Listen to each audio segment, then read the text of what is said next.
Before my life was measured in counts and roll calls, it was measured in the clicks of a torque wrench and the smell of engine grease. My name is Marcus Thorne. I was 24 years old, and my world was small, but it was solid. It was the familiar weight of a ratchet in my hand at the auto shop, the taste of cheap beer with my buddies on a Friday night, and the way Sarah's hair would fall across her face when she laughed. We were saving up for a small house on the other side of town. We weren't chasing anything spectacular. We were just building a life, brick by simple brick. That's the part people forget. When they see your face on the news, they don't see the guy who was arguing with his girlfriend about what color to paint a kitchen that didn't even exist yet. They just see a monster. The night it happened, I was at home, elbow deep in the busted engine of my old pickup truck. It was a Tuesday. I remember that because Sarah had a late shift at the diner, and I was trying to get the truck running so I could pick her up. It was just after 10 p.m. when the old engine finally coughed to life.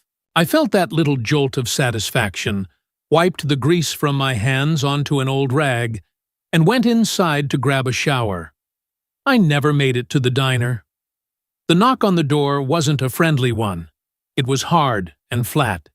Two detectives stood onto my porch, their faces unreadable in the yellow glow of the porch light. They asked me my name, asked if I'd been out that evening. I told them no, just in the garage.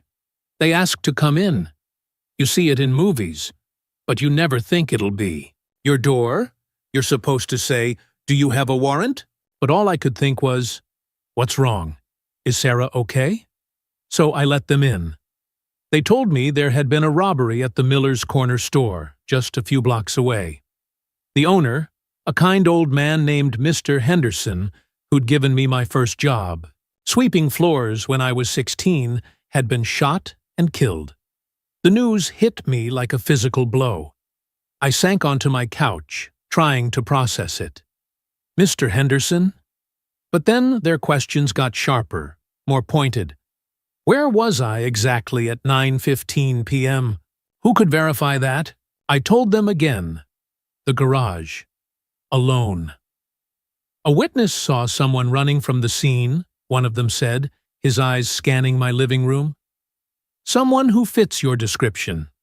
Tall, dark hair, wearing a dark jacket. I looked down at my clothes. I was wearing jeans and a t-shirt. My work jacket, a dark blue Carhartt, was hanging by the door. I felt a cold knot form in my stomach. It was a misunderstanding, I told myself. A horrible, crazy misunderstanding. They took me in for questioning. The hours that followed were a blur of fluorescent lights, the bitter taste of stale coffee, and the same questions over and over. They twisted my words, made my frustration sound like anger, my confusion sound like guilt. By dawn, I wasn't a person anymore. I was a suspect. They put me in a lineup with 5 other guys. Through the one-way glass, I saw a woman, her face pale with terror. She looked at me, then looked away, then looked back. Her hand trembled as she pointed. "That one," she whispered, her voice cracking. "I think that's him. I think." That was all it took. That one phrase, born from fear and uncertainty, was the first shovel of dirt on the grave of my old life. My court-appointed lawyer was a tired man with a briefcase full of other people's tragedies. He meant well, I think, but he was drowning. He told me the evidence was stacked. The eyewitness. And worse, a jailhouse informant, a guy from my holding cell I'd barely spoken to, was telling the DA that I'd confessed the whole thing to him in a fit of remorse. It was a lie, a complete fabrication from a man trying to trade my life for a shorter sentence, but it was my word against his. With no alibi, my lawyer advised me to take a plea deal. 20 years. They're offering life without parole, Marcus. he said, his voice flat. "Take the deal." "But I didn't do it," I said, my voice hoarse. "I can't plead guilty to something I didn't do." He just sighed, a sound of resignation that told me he'd heard it 1,000 times before. He didn't believe me. Why would anyone else? The trial was an out-of-body experience. I watched as a prosecutor I'd never met painted me as a cold-blooded killer. He held up my work jacket for the jury to see. He told them about my financial struggles, the saving for the house, the beat-up truck, and spun it into a motive for a desperate robbery. The eyewitness cried on the stand as she pointed at me again, this time with more certainty. The informant smirked as he recounted my detailed confession, a work of fiction so vivid the jury leaned forward in their seats. I'd look at Sarah and my parents in the front row. Their faces were a mixture of pain and disbelief that mirrored my own. Every day, a little more hope drained from their eyes. When the jury foreman stood up, I couldn't breathe. I knew what he was going to say before he said it. The air in the room was thick with it. I didn't look at him. I looked at the American flag standing in the corner of the courtroom, liberty and justice for all. "On the charge of murder in the first degree," the foreman's voice boomed, "we, the jury, find the defendant, Marcus Thorne, guilty." A sob ripped out of my mother's chest. Sarah just closed her eyes, tears streaming down her face. I felt nothing. It was like I was floating above the scene, watching it happen to someone else. The judge's words about justice for Mr. Henderson, about me being a menace to society, were just noise. The sentence came down like a hammer blow. Life in prison, without the possibility of parole. The days that followed were a cold, sterile transit into hell. The orange jumpsuit, the shackles, the long bus ride to the state penitentiary. When we arrived, the massive concrete walls seemed to blot out the sun. The finality of it didn't hit me when the verdict was read, or when the judge passed sentence. It hit me when I heard the sound of that heavy steel door sliding shut behind me for the first time. The solid, metallic boom that echoed through the cell block wasn't just a sound. It was the end of a conversation. The end of my life as I knew it. I was no longer Marcus Thorne, mechanic. I was inmate 73402, and I was buried alive. The first year inside is designed to break you. It's a loud, violent, and suffocating education in a language you never wanted to learn. The language of survival. You learn the sound of footsteps in the hall and what they mean. You learn which guards to avoid and which inmates' eyes never to meet. You learn that fear has a smell, a mixture of stale sweat and cheap disinfectant. Every day was a battle, not for my life, but for the tiny, flickering piece of myself that still remembered who Marcus Thorne was. I wasn't a killer, but in here, you were whatever the system, or the man with the shank, decided you were. My first cellmate was a man named Pops, an old-timer doing his 3rd decade for armed robbery. He saw the terror in my eyes on that first night. While other men might see weakness to exploit, he saw a ghost of his younger self. He didn't offer comfort, not in the way people on the outside would. Instead, he gave me rules. "Rule 1, he grunted, not looking up from the tattered paperback he was reading. "Mind your own business. Don't see nothing, don't hear nothing. Rule 2, never owe anybody anything. A debt in here costs more than money. And Rule 3, don't ever, ever let 'em see you cry." For a year, I followed his rules like scripture. I kept my head down, worked my prison job in the laundry, folding sheets and towels for hours, the heat and steam a constant oppressive presence. and I lived for the visiting hours on Saturdays. Sarah and my parents were my lifeline.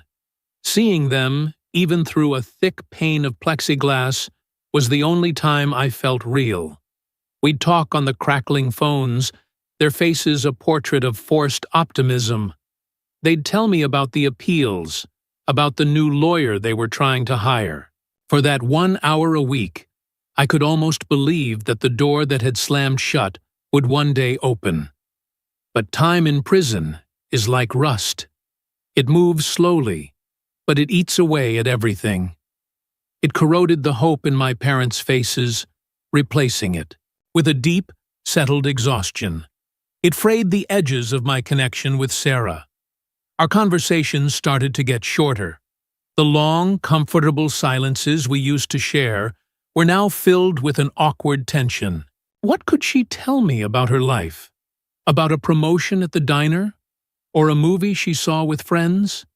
Every piece of good news for her was a reminder of the world I had lost. And what could I tell her? About the fight I saw in the yard? About the way my hands shook after a cell shakedown? I was trying to protect her from my reality, and she was trying to protect me from hers. We were living in two different worlds, and the bridge between them was collapsing. The first appeal was denied. My lawyer said the court found no errors in the original trial. No errors. My entire life had been dismantled by lies and mistakes, and they saw no errors. That was the day I saw the last flicker of real hope die in my father's eyes. He was a mechanic, a man who believed that if something was broken, you could fix it. But he couldn't fix this. The breaking point with Sarah came about 2 years in. She sat across from me, the phone receiver pressed to her ear, and she couldn't meet my gaze. She told me she had met someone. She cried. I didn't. I just nodded, my throat too tight to speak. I couldn't even be angry. What right did I have to ask her to chain her life to my ghost? I was a memory, a man sentenced to disappear. I told her it was okay. I told her to be happy. It was the hardest lie I ever told. When she stood up to leave, she pressed her hand to the glass. I just watched her walk away, a part of my past vanishing down the long gray corridor. That was the day I broke Pops's third rule. I waited until the lights were out, buried my face in my thin pillow, and I wept. Not for Sarah, not for my lost life, but for the terrifying realization that people could forget me. I was being erased. That's when the rage began to set in. It was a cold, quiet rage that was different from the hot, desperate fear of the first year. The injustice wasn't just a concept anymore, it was a physical presence, a cellmate that never left. I saw it everywhere. In the faces of other men I knew were innocent. In the casual cruelty of the guards, in the hopeless tangle of the system itself. My first lawyer had been a ghost. My second, the appeals lawyer, was a functionary. They didn't fight. They filed. They didn't believe. They processed. I realized then, with a clarity that cut through my despair, that no one was ever going to fight for me as hard as I would. My parents were broke from legal fees, and I was out of options. Except one. Pops had told me about the prison law library. It was a small, dusty room with outdated books and a handful of computer terminals that were almost always broken. He called it the Hope Machine, but he said it with a cynical laugh. Most men went there to file nuisance lawsuits or chase legal loopholes that didn't exist, but for me, it became a sanctuary. I started spending every spare moment I had in that library. I didn't even know what I was looking for at first.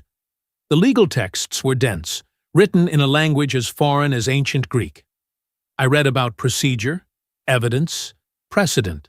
I checked out a dictionary and started a list of terms on a legal pad. Habeas corpus, ineffective assistance of counsel, Brady violation, prosecutorial misconduct. Each word was a weapon, a tool. My hands, which once knew how to rebuild an engine, were now learning how to dismantle a legal case. The other inmates mostly left me alone. They saw me hunched over stacks of books, scribbling notes, my eyes red from strain. They thought I was crazy, another lifer who'd snapped. But I wasn't losing my mind. I was finding it, for the first time since that door boomed shut. I had a purpose that wasn't just about survival.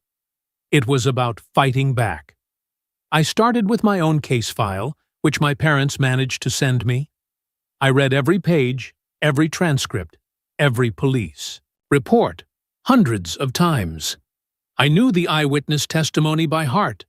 I studied the lies of the jailhouse informant.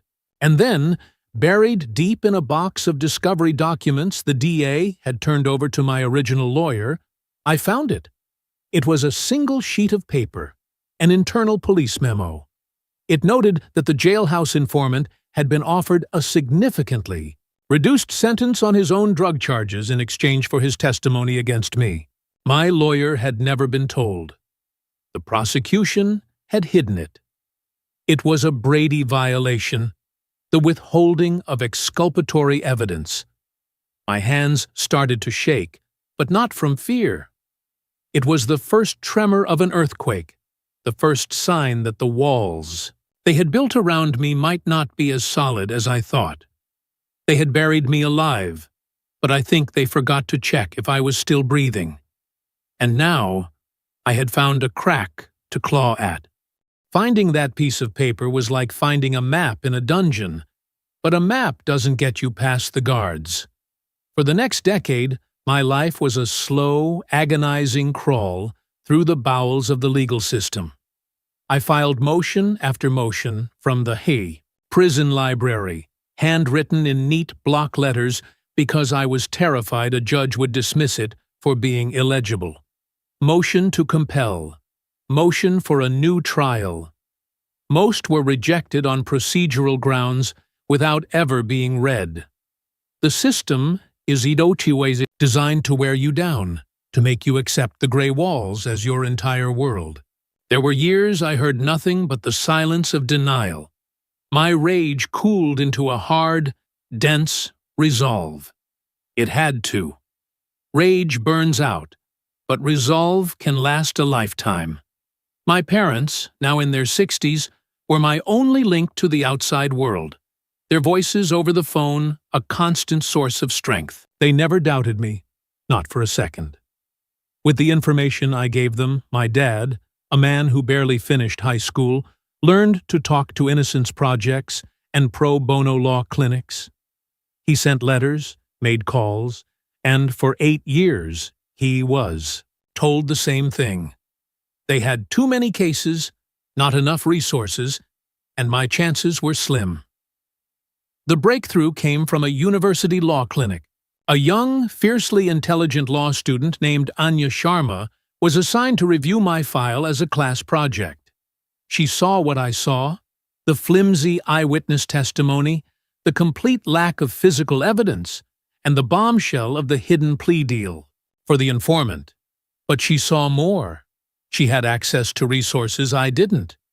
She ran a background check on the informant and found a documented history of him fabricating testimony in 2 other cases.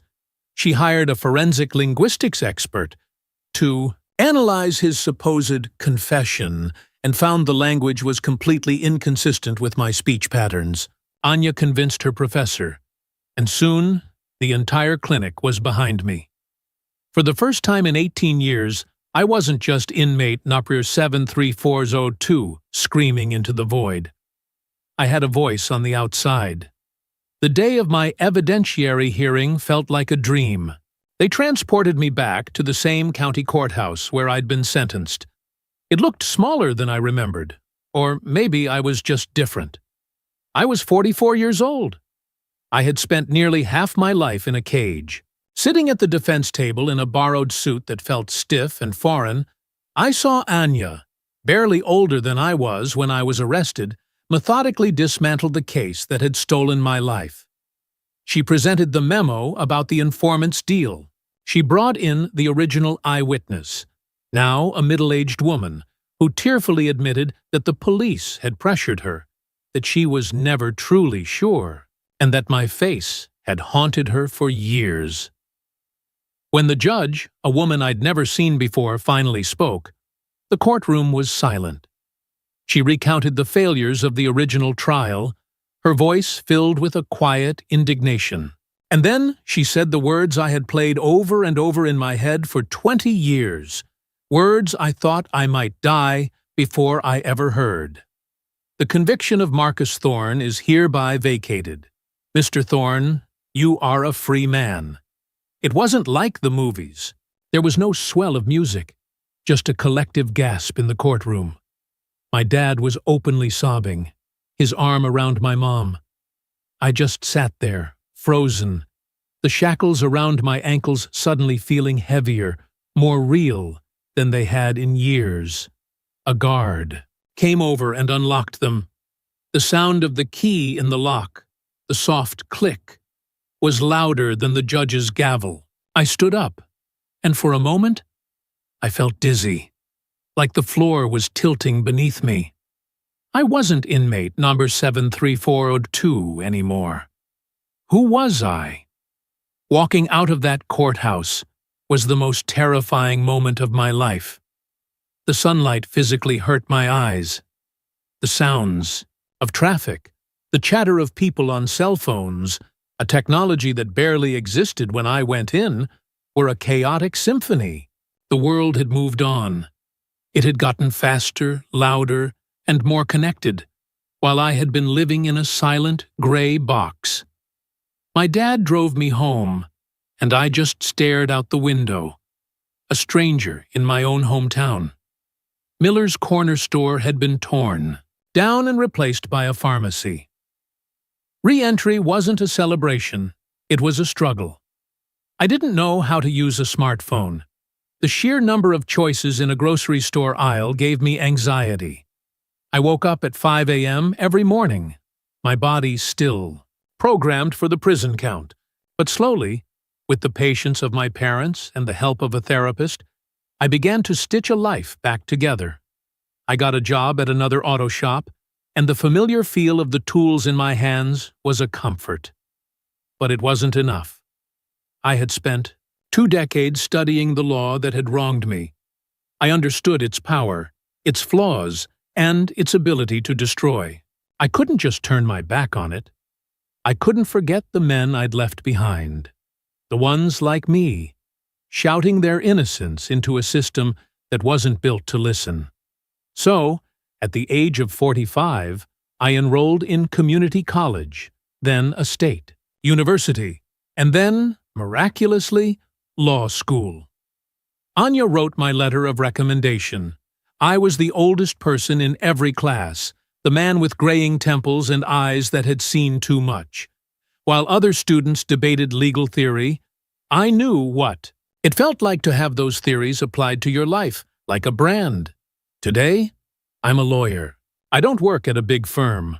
I work for a small nonprofit, the kind that helped me, in a cramped office filled with stacks of case files. I spend my days reading trial transcripts, visiting prisons, and fighting for men and women who the world has forgotten. I fight for them because I know that a person is not their worst mistake. And in many cases, they didn't even make the mistake they're paying for. I never got my old life back. The rust of time took it forever. Sarah is married with 2 kids, and I'm happy for her. My parents are older, their hair white, but they got to see their son come home. I didn't get justice. Justice would have been spending my 20s building that house with Sarah. What I got was freedom, and I've learned they're not the same thing. But every time I walk into a courtroom on behalf of someone else, every time I stand before a judge and fight against the echo of a closing door, I'm not just fighting for them. I'm giving a purpose to every single one of my 20 lost years. Marcus's journey is a powerful reminder of how fragile life can be, but also of the incredible strength of the human spirit. It's a story that sticks with you, and I'm really interested to hear what it brings up for you. What part of his story resonated with you the most?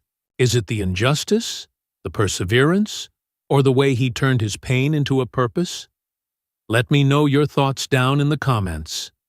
And if you've ever witnessed or experienced a story of overcoming incredible odds, I'd be honored if you shared it with our community. If this story moved you, please give the video a like. It really helps stories like this reach more people who need to hear them.